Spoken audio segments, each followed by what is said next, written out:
Hello, YouTube. Hello. So, after much needed inspection, right? We're maintaining my Peavy. It's a Peavy Deuce. Not actually mine yet, but okay. Someone let me borrow their amp. Someone very kind, very generous, and I thought I blew their amp up. So, and I mean, so to speak, I did. After much inspection, I looked at the amp, power tubes. There's a crazy thunderstorm happening right now in Phoenix, but it turns out that one of the tubes, it was a 6L6 by J&J tubes. Um, Actually, let me.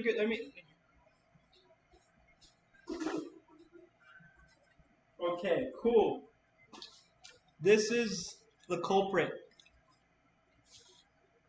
It was a J&J 6L6, and there's nothing wrong with these J&Js. Um, it just must have been overpowered, and conditions weren't met. Operating conditions. This is an old amp, guys. I don't know. Let me find out what these are. This is what I put inside it. Actually, I put in a different. I think it was a different tube, but it's still a 6L6 by a different company. I'm not sure which one it is. Um, it's probably just a J&J with like a guitar company, uh, a guitar shop logo stamped on there. I made sure not to touch the glass itself because I know that's very harmful to these things, and with all the extreme temperatures that these things can achieve, I know that you don't want hot oil burning on top of glass like that. So that's taken care of. The amp is on. It's online. I don't want to. I don't want to crash a chord on here right now. I don't really feel like doing that because every time I've noticed when I play the amp, it blows out the laptop speaker. So we'll go ahead and just do a little demonstration, show you guys how is it lying. Oh, you hear that purr? You hear that? That's tube. That's some tube magic, right? That's magic.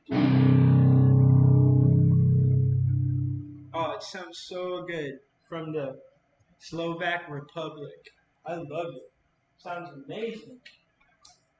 This is some crazy shit, guys. This is some crazy Soviet technology. You know what I mean? Like, you don't find that kind of shit at the store anymore. I mean, maybe you do under Marshall branding or something, but that sound that's a very peculiar particular. That's some kind of unique thing. I'm so excited. I haven't played guitar today. Like I just kind of like plugged it in. Oh man. I forgot what was I gonna. I was gonna look something up. Maybe it was something like oh maybe it was an amp itself. Yeah, because I don't really know much about the Deuce.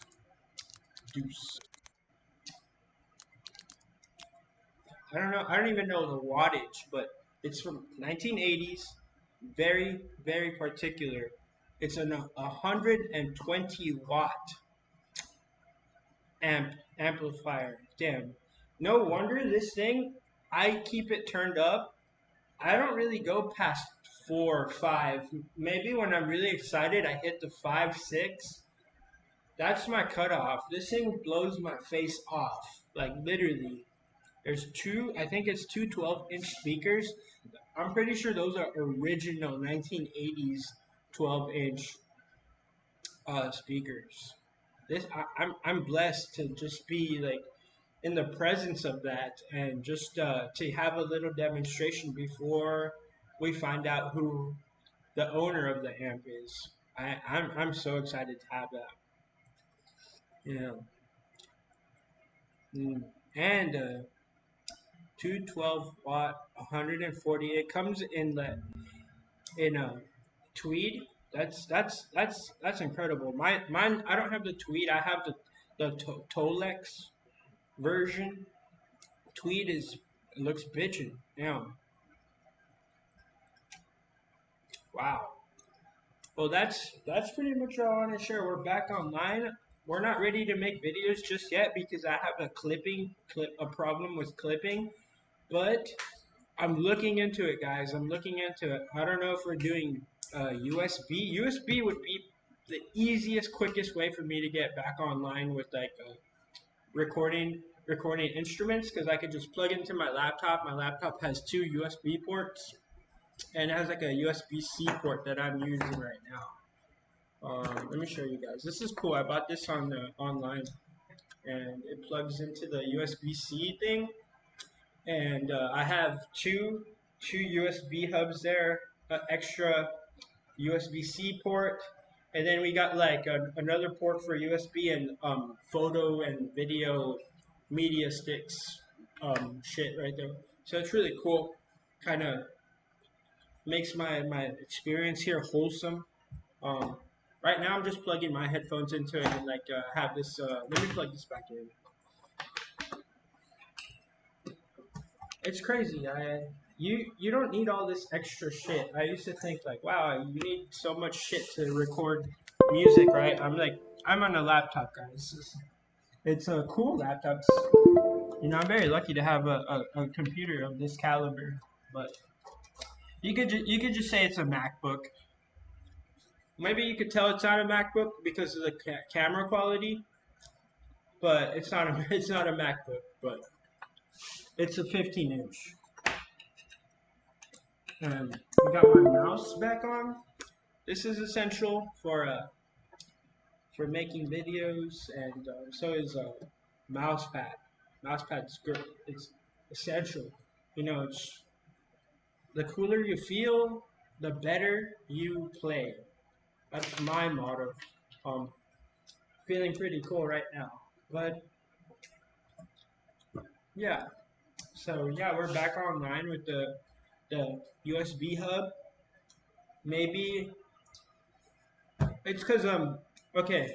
Let me explain what happened to my previous recording setup. And my previous recording setup was a Focusrite Scarlett, and it was a two input version. It was not the first gen, the second gen, the T2i. I mean the 2i2. And I don't know. I just didn't take care of it really. It's an aluminum chassis, and I would drop it, and I would bump like my peripherals onto it on my desk, and it was kind of bulky. I always felt that, you know what, even for a two-channel sound card, it was kind of big. I got frustrated because when I was recording, it was popping, and then I couldn't figure out why my signal chain was like really fucked up. It was like bouncing all over the place. I couldn't get like a clean amplitude um, waves into the DAW. So I was frustrated that my gear wasn't really functioning properly, and I just threw it in the trash. That's what happened to the TI2. I could have maybe looked into it, repaired it somehow. There was like some shaking in there. There was like some loose parts. I just threw it. It's for me. It's easier to replace something like that than to like try to try to fix it. If it was an amp on the in another case, if it was like a guitar amp, like how that incident occurred, then yeah, it's more. It caters more to me to look into it and kind of try to figure out how to repair certain things. But you know what? That sound card had it coming to it. That sound card was always frustrating to use, and it's not that I won't go back to Focusrite, but looking back into it, maybe this next chapter, maybe like a Behringer, or if they can shrink the 2i2s, make it smaller. I actually only need one channel. I know Behringer has stuff. I can't use Apogee because I'm on a Windows platform. But yeah, I mean, I can even go the gamer route. You know, you see me going that in that direction too. I could use a Razer Siren USB microphone, capture sound all around. It's kind of like a bullet mic, shotgun mic, um, and cardioid has cardioid feature, and it looks pretty solid for a gamer. Pretty solid. I know it's meant for voice, so I don't really know like the limit of like decibels that the capsule can withstand, but maybe I'm hoping that I don't like bust. I've busted like vocal mics this way. Driving like 100 decibels into it, so I have to be careful with that. But I mean, I'm sure my selection is getting smaller and smaller by the minute. I'll figure which um which gear or microphones or anything really. It's like a sound card, any audio device converter, I should say. I'll figure it out. This converter that I'm using is just two microphones on the top of the screen. It's fine for talking into it, making vlogs and stuff, but you can't drive a guitar signal, especially something like tube amp into it. It just cuts it, and you have like a very static sound of just noise, noise and white noise, and also software side noise cancellation. It just sounds terrible. I listened to my video on YouTube after uploading. But yeah, we'll figure it out, guys. We'll talk to you. We'll be back. We'll be back online soon. Don't don't hold your breath.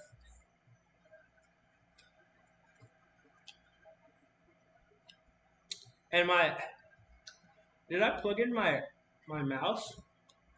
I'm not getting any mouse input, but I'm cutting the video off here. Peace, guys.